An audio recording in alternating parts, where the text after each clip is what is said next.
So the first image I wanted to take today is this right behind me.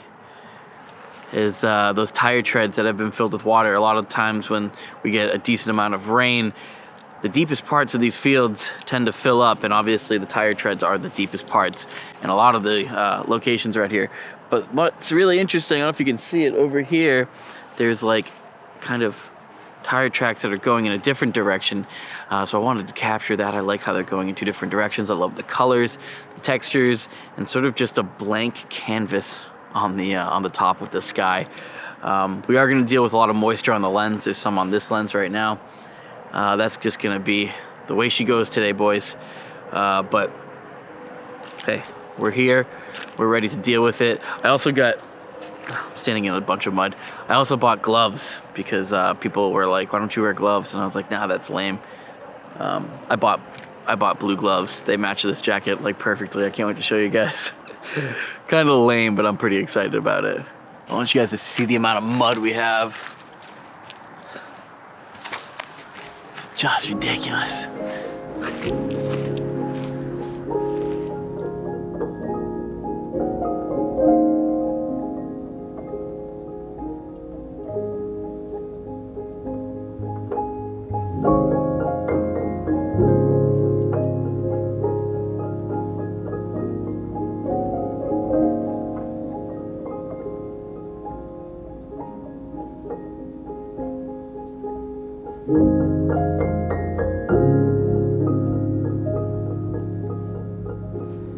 So as you see, or actually can't see, that right there is Mount Holyoke.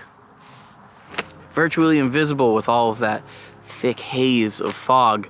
Obviously we got some snow coming. The inches, or the total accumulation of inches, is going to be somewhere around 7 feet or 7 inches. 7 feet wouldn't be here. Let's be real. I'd be home eating a bologna sandwich and watching Little Bear like I did when I was a child. So we're going to be traveling towards the North Meadows, which is sort of like all behind me in this area. And I was sitting in my car contemplating what to do. The more I sat there, the more I started to see the snow start to accumulate on the ground. And I was thinking, well, if I don't make a decision now, a decision will be made for me. So time's of the essence. Let's get cracking. And we're cracking.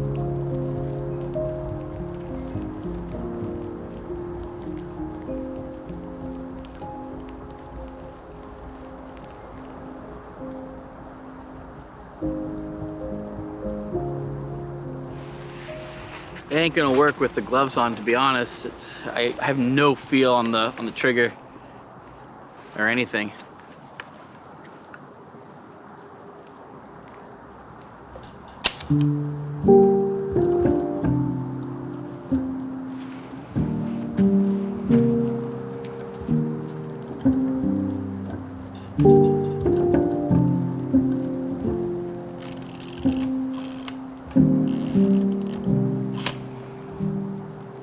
One thing that I can't help but think about while I'm out here is a song by one of my favorite artists, Warren Zevon, called Splendid Isolation, which is more about depression than it is about literally trying to isolate yourself. But there is something about it that feels very accurate to what is going on right now. There is like this immense feeling of sort of like isolation. I try to find other words, but I can't. There's nobody else out here. And generally when I come out to the Oxbow, there's cars parked along the side roads or out by the airport or even down in the back here. People camping in the summer, people hunting in the fall and the winter. Not often, and this is the first time I've ever seen it like this, where there's just nobody else out here. It's really, really interesting, kind of bizarre, and it just has that feeling of isolation and loneliness. And that's what winter here is like. Everything, even though there are a lot of birds out, I've seen so many birds today. There's life, but there's also no life. And I find that really interesting. These fields are lacking vegetation, crops, agriculture. And they're just sort of sitting dormant until it's time to start up again. And that's sort of how winter feels a little bit in a way. For a lot of people, you just sort of sit dormant, wait to start up again. once it starts to get warmer, things start to get, you know, colorful. People feel a little bit more rejuvenated and lively, and they want to get out and experience the world again. But yeah, this time of year, it's the opposite. Quiet, desolate, extremely quiet.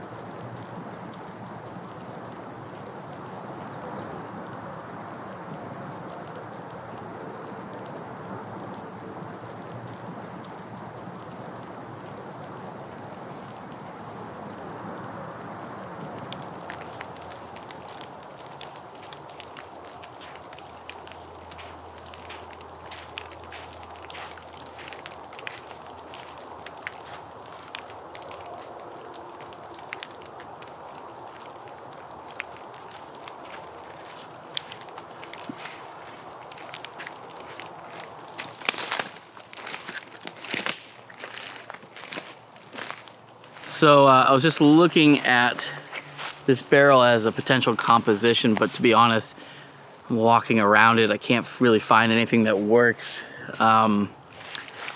Walking down into the woods a little bit more along this little sort of deflected channel of the Connecticut River.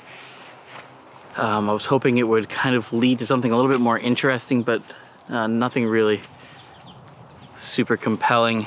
And yeah, I don't think worth taking a picture of, to be honest. I've spent about 2 hours just walking around here, making my way off of the dirt roads into some of the actual like cornfield areas. And I think it's time to head back, maybe go grab a coffee downtown and just sort of reflect on some of the things, maybe come back out after that, get a little bit warmed up, rejuvenated again, and see if I can find a little bit more of a creative spark, because right now I can feel it start to fade.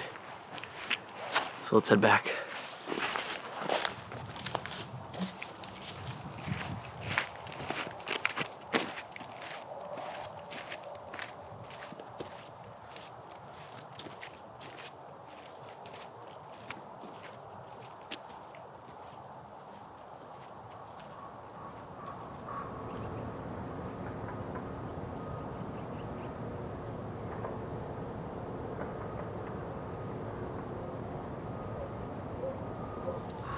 Just left the coffee shop here in downtown Northampton, and I was gonna record some stuff in there.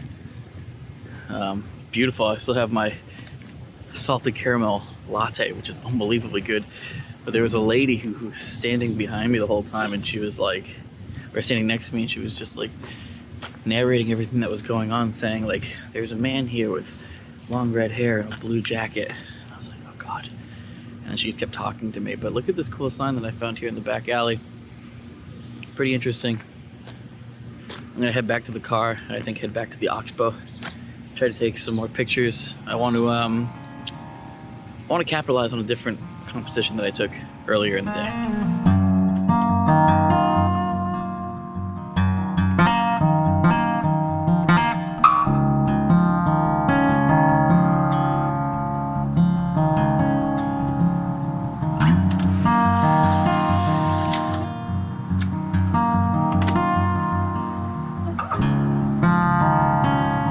I'm next to the barn.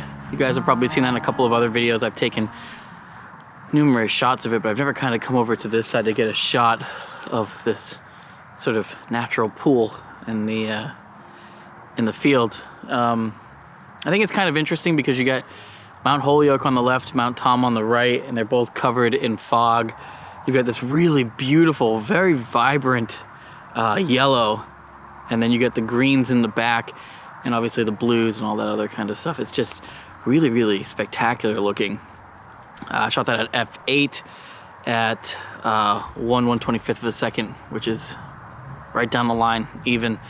I zone focused it a little bit just to make sure that I was gonna get infinity to the pool in focus.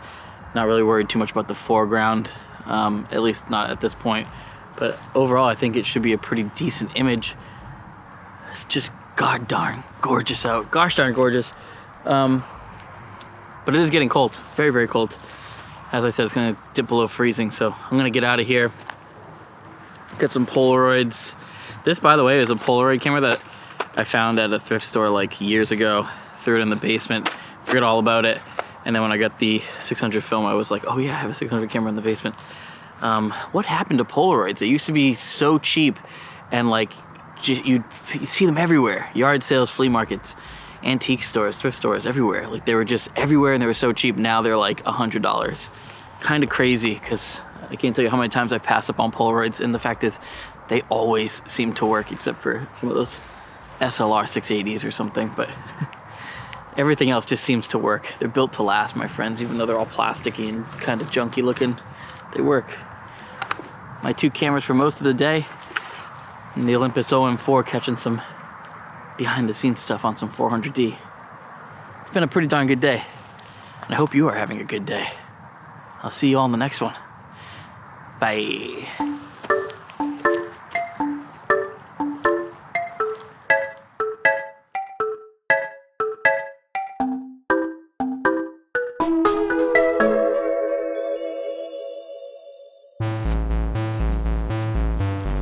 How's that better? Not bloody likely. Oh, look at those cheeky little fuckers. They pooped all over my windshield. Here they all are. They'll come back for a sneak attack here.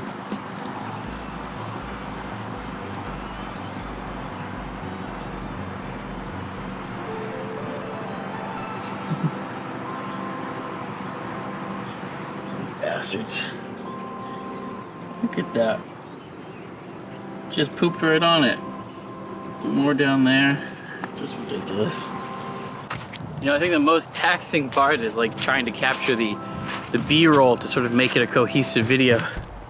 Walking through these fields in the woods, it's like set up the tripod, get a shot, walk back, walk, come back, go, walk, come back. It's like,